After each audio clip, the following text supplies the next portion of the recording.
আকাশবাণী থেকে খবর পড়ার ডাক পেয়েছিল মেয়েটি। শাশুড়িমা বলেছিলেন, রায় পরিবারের বউদের এমন অভাব পড়েনি যে খবর পড়ে টাকা রোজগার করতে হবে। এমন কথায় ভীষণ কষ্ট পেয়েছিল মেয়েটি। জীবনে অনেক বড় স্বপ্ন ছিল, রেডিওতে খবর পড়বে। সেদিন শ্বশুরবাড়ির একটি লোকও সহযোগিতা করেনি। মেয়েটি ভেবেছিল স্বামীর কাছে আবদার করলে সুরাহা মিলবে। মেয়েটির স্বামী বলেছিল, ছেলে মেয়ে মানুষ করো, ওটাই তোমার বড় কাজ। আমাদের বাড়িতে ওসব মানায় না। ছোট থেকেই গানও শিখত মেয়েটি। শ্বশুরবাড়িতে এসে সেটাও বন্ধ হয়ে গেল। নিজের স্বপ্নের কথা ভুলে গিয়ে তাকে হতে হলো ঘোরতর সংসারী। সংসারের কাজ আর ছেলে মেয়েকে মানুষ করতে করতে অনেকগুলো বছর কাটিয়ে ফেলল। ছেলে মেয়ে মানুষও হয়েছে, তারা এখন প্রতিষ্ঠিত। ছেলে ভালো চাকরি করে, বিয়ে করে বউ নিয়ে বাইরে থাকে। মেয়ের বিয়ে হয়ে সে এখন নিজের সংসারে ব্যস্ত। আজ যে মেয়েটির কথা বলছি, মেয়েটির নাম অঞ্জনা। বয়স 58 কাছাকাছি।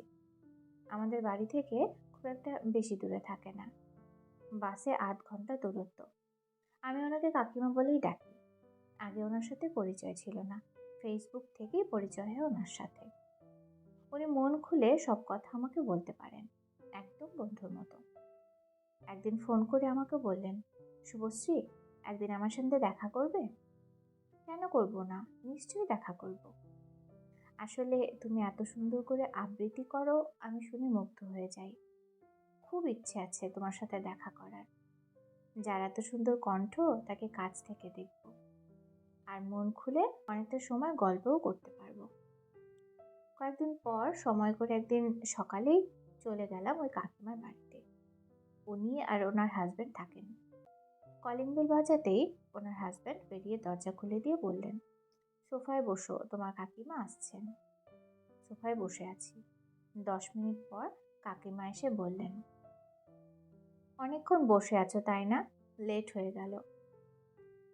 খবর তো টাইমেই পড়তে হয়। 8:30টার খবর পড়াটা শেষ করলাম, এরপর আছে 1:30টায় খবর পড়া। সন্ধ্যেরটা ওই 7:30টায়। আমি কিছু বুঝতে না পেরে হাঁ করে মুখের দিকে তাকিয়ে থাকতে দেখে কাকিমা বললেন, ও আচ্ছা, তুমি বুঝতে পারোনি নিশ্চয়ই। তোমাকে আমার আকাশবাণীর কথাটা বলা হয়নি। আসলে আমি আকাশবাণী থেকে প্রতিদিন খবর পড়ি। আকাশবাণী থেকে খবর পড়েন অথচ উনি আমাকে বলেননি। আমি শুনে বললাম, এত কথা হয়েছে, কই আগে বলেননি তো? দুঃখের কথা কাকে বলবো, ওই জন্যই তো তোমাকে বাড়িতে আসতে বললাম। এটাকে দুঃখের কথা বলছেন কেন? আপনি রেডিওতে খবর পড়েন, এটা শুনে আনন্দ পাওয়ার কথা তো। আচ্ছা, তুমি ভেতরে এসো। তারপর উনি নিয়ে গেলেন ওনার ভেতরের ঘরে। নিচের তলা 3টে রুম ঘুরিয়ে দেখার পর গেলাম ওপরের ঘরে। ওপরতলার একটা রুম। রুমের মধ্যে ঢোকার আগেই দরজার ওপরে চোখ পড়ে যায়, বড় বড় করে লেখা, আকাশবাণী ভবন। ভেতরে ঢুকে দেখি একটা মাইক্রোফোন আর একটা টেবিলের ওপর রাখা খবরের কাগজ। আমাকে দেখিয়ে বললেন, এই হলো আমার আকাশবাণী ভবন। আমি এখানে বসেই খবর পড়ি। সকালে 7:30টায় খবরের কাগজ দিয়ে যায়। আমি প্রতিদিন 3 টাইম ওই খবর পড়ার মতো করেই খবর পড়ি।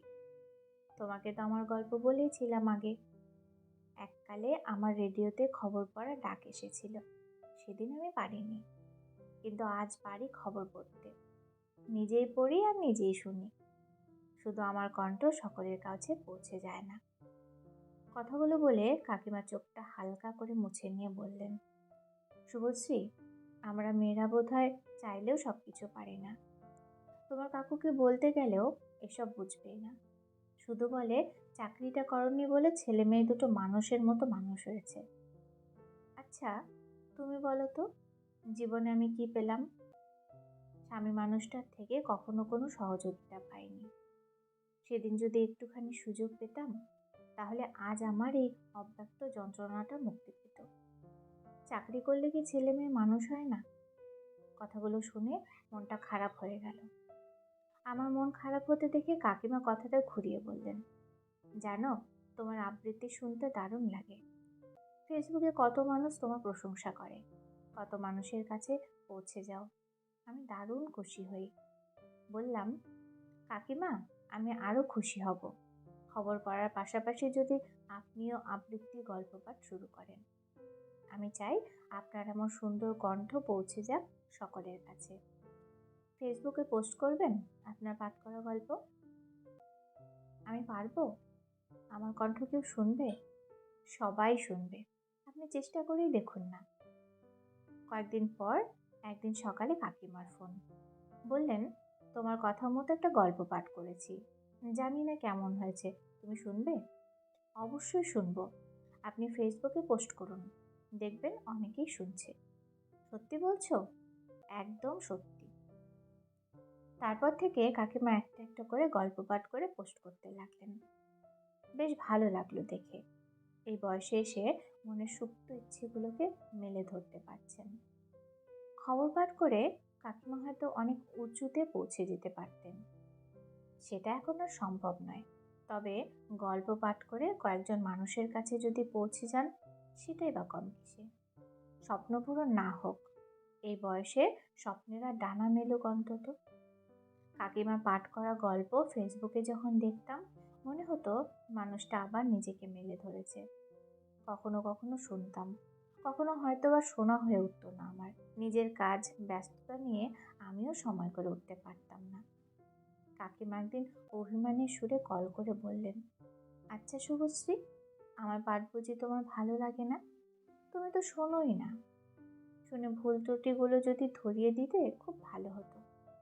কাকিমার এমন কথায় আমি লজ্জা পেয়ে বলেছিলাম, আপনি সত্যিই খুব সুন্দরভাবে পরিবেশন করেন।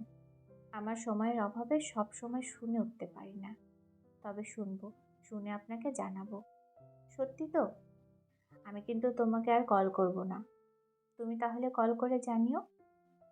বললাম, ঠিক আছে, আমি কল করব। তুমি কল না করলে আমি কিন্তু অভিমান করে থাকবো। আপনি পারবেন তো আমার উপর রাগ করে থাকতে?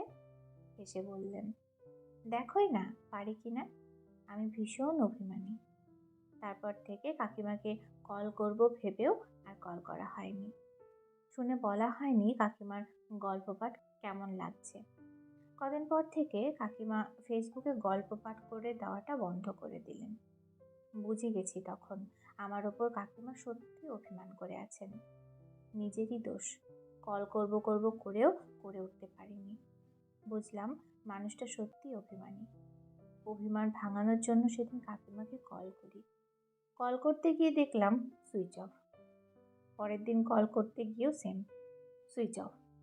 কেউ মোবাইল অফ করে রাখলে ভীষণ রাগ লাগে। ভাবলাম থাক, আর কল করে রাগ নেই। আজ 6 মাস হলো, কাকিমা সে অভিমান নিয়ে এখনো রয়ে গেছেন। খুব ইচ্ছে হয় কাকিমার অভিমান ভাঙিয়ে দিতে।